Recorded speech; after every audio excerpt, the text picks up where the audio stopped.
அப்படியா? சொல்லுடா, செஞ்சிருவோம்.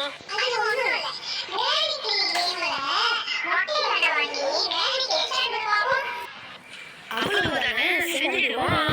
நான் போட்டை வந்துட்டு மேட்சுக்குள்ள வந்துட்டேன். வாங்க மொட்டைகளை அடி வாங்க போடலாம். வாய் திக்குதுன்னு நினைக்கிறேன்.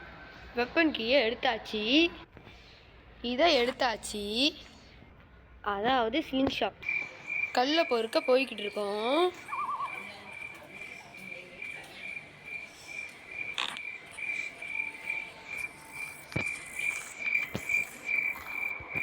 மொட்டைய அடிச்சாச்சு. கண்ணையும் எடுத்தாச்சு. மொட்டையும் வந்தாச்சு.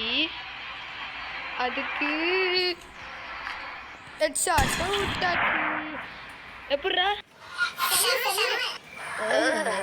இப்போ நான் ப்ரோ பிளேயரா?